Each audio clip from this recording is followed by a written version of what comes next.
The BRICS countries, Brazil, Russia, India, China and South Africa, are causing shockwaves in the US and beyond, with more and more countries lining up to join their ranks. NATO, G20 and G7 countries are reportedly concerned about the increasing influence of BRICS as they continue to gain momentum and global economic power.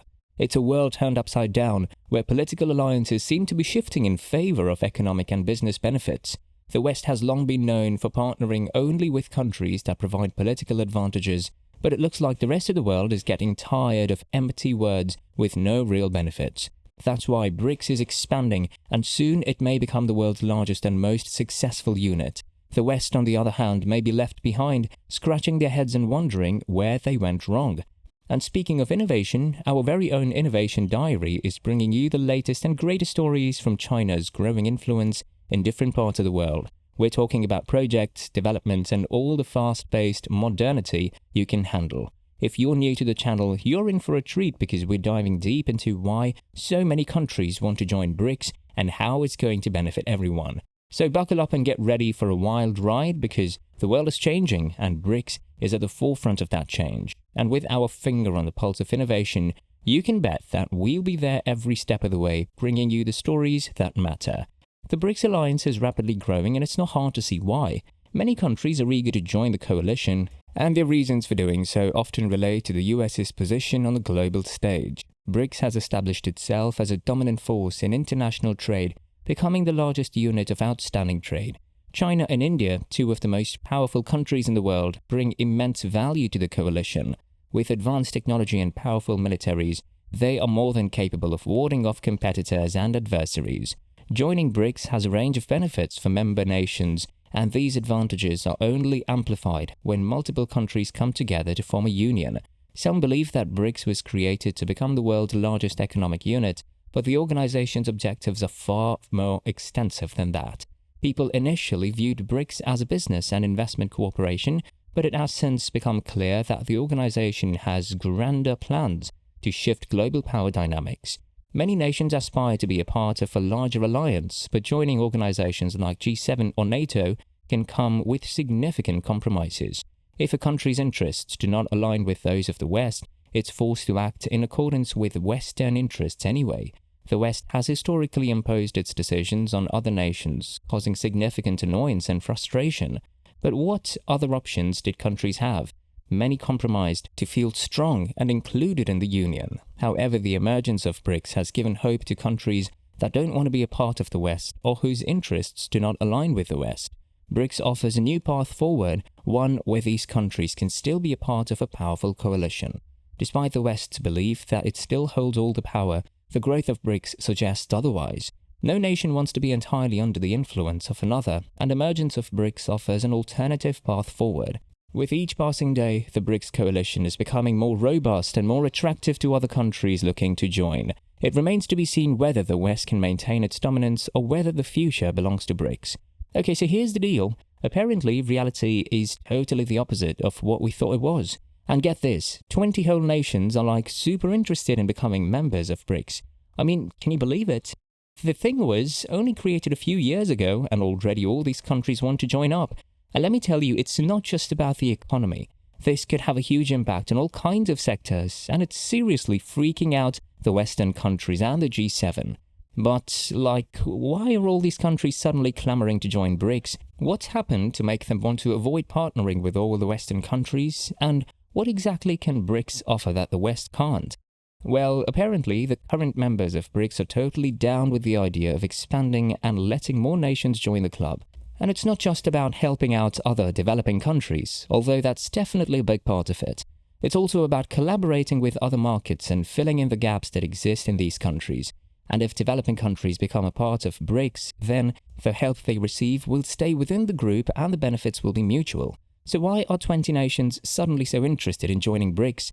Apparently, the conflict between Russia and Ukraine has a lot to do with it. The world is totally divided on who's to blame for the conflict, and the West is putting a ton of pressure on countries to take their side. But BRICS is different. It's not driven by politics, and it's unlikely to let any wars break out. And that's super attractive to countries who are sick of the West's dirty politics and want to maintain their independence. The future of the West is as uncertain as a coin toss. Will they be left out in the cold, a distant memory of past power? Will the cloak of darkness shrouding their political dealings finally be lifted? Will G7 and NATO soon become ghostly shells in their former selves? The answer remains elusive, yet one thing's for sure, China's exponential growth is a true spectacle, a veritable feast for the eyes. So if you want to stay in the loop, don't forget to smash that subscribe button and brace yourself for some mind-boggling content. And let's not forget the elephant in the room. What's the deal with the 20 countries suddenly queuing up to join the BRICS party? Well, hold on to your horses, cause the Russia-Ukraine conflict is a major game changer in this regard. Since the conflict, the world has been divided into three groups, those pointing the finger at NATO, those pointing the finger at Russia, and those sitting on the fence. For those who blamed Russia or those who are neutral, the Western powers have made things extremely difficult. They have used illegal and unethical tactics to get what they want, and this has left many nations feeling uneasy. These nations are realizing that the Western powers' cooperation is not based on legal interests, but rather on political benefits. It has become increasingly hard for these nations to conduct business while they are under the West's thumb. However, BRICS is a different story. It's a strong and unlikely force to let any war occur. Moreover, BRICS is not driven by politics, but rather by the common goal of economic development. BRICS is a cooperative that can provide a safe haven for countries that want to conduct business without political interference. BRICS provides a platform where developing countries like China, India, and Russia can fill the gaps in the markets of other developing countries. If developing countries become a part of BRICS, the countries that can help will get a market, and the help they provide will also stay inside the group. This way, the development will be promoted and the business will also get benefits. Every nation will bring benefits to BRICS in their respective areas. It's not only developing countries that are interested in joining BRICS, even developed countries are keen to be a part of the group. BRICS members have already mentioned opening their doors to other nations to join the unit. BRICS had an idea of expansion, but they did not want to take things lightly. Joining a member can affect the entire group, and thus choosing the right match should be a priority. The current members of BRICS have agreed to have in-depth talks with potential new members. It won't be possible to sign any papers before understanding other nations' interests. So what does this all mean for the West? Is there any chance that the countries from the West will also leave G7 and NATO? That's hard to say. The West has become accustomed to using political power to advance their economic interests, and they are unlikely to give up this power easily. However, with the growing interest in BRICS, the West may need to change their tactics if they want to remain relevant in the global market. Only time will tell what the future holds for the West and BRICS, but one thing is certain, the world is changing, and BRICS is at the forefront of this change. The current state of affairs appears to be nearing a critical juncture, as an increasingly large number of nations express interest in joining the BRICS alliance. The reason behind this sudden influx of interest and why these countries are looking away from Western partnerships is perplexing to many.